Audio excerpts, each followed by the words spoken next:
Chapter 71, Motivation and Virtues. Freeman's father is served a peculiar story. A first disclaimer. All the people in this book are fictional.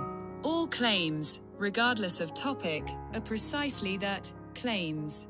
Some are rooted in empirical facts, while others are pure imagination.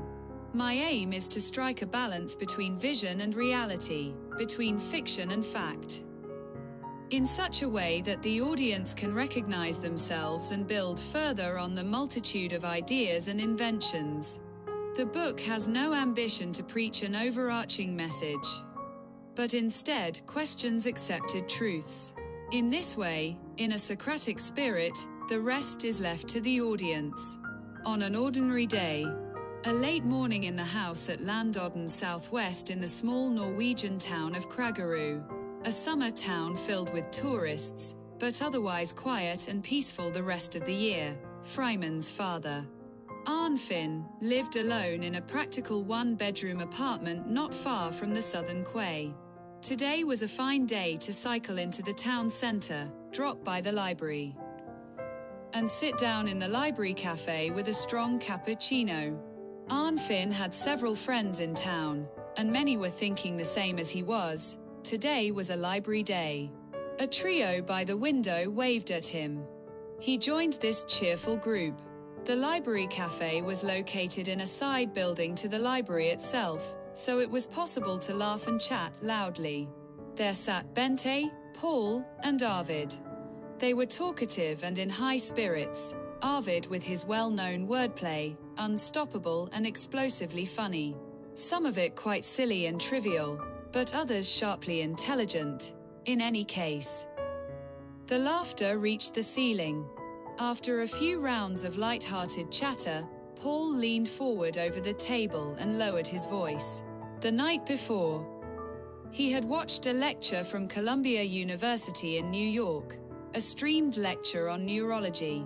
A well-known brain researcher, Don Hoffman, had given the introduction, and there was great anticipation for the evening's main speaker, a well-known female neurosurgeon from Manhattan Hospital.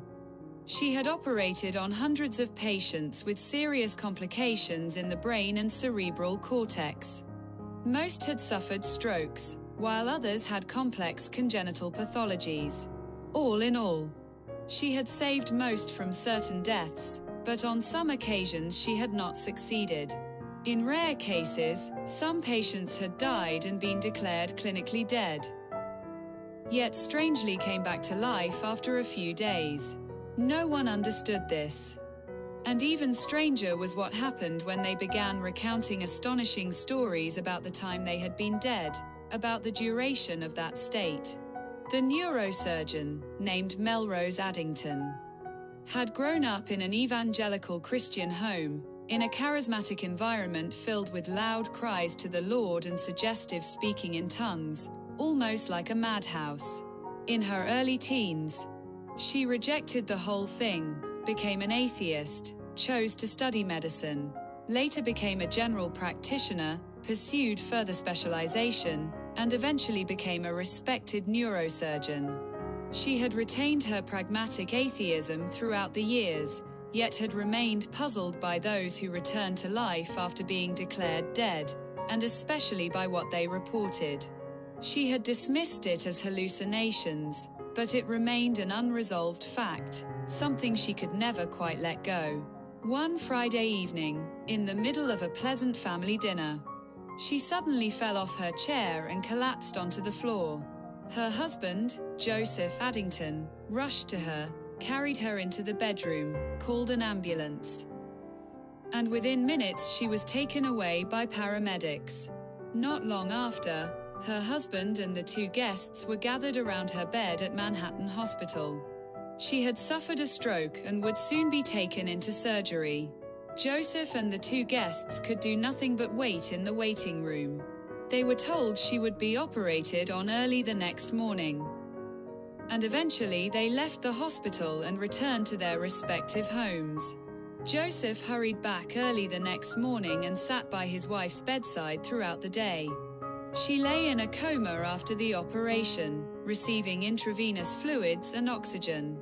The chances of her waking up were said to be small. But Joseph, despite his atheistic worldview, prayed to the Lord for help. He wanted his wife back.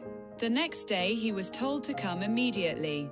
His wife had suffered cardiac arrest, but they had managed to restart her heart with powerful electric shocks. He was allowed to be present while a medical team worked intensely to keep her alive. From where he stood, he could follow the cardiograph and EKG readings. He saw the lines flatten and realized this was the end. The medical team eventually gave up, packed up their equipment, and wheeled Melrose into a side room.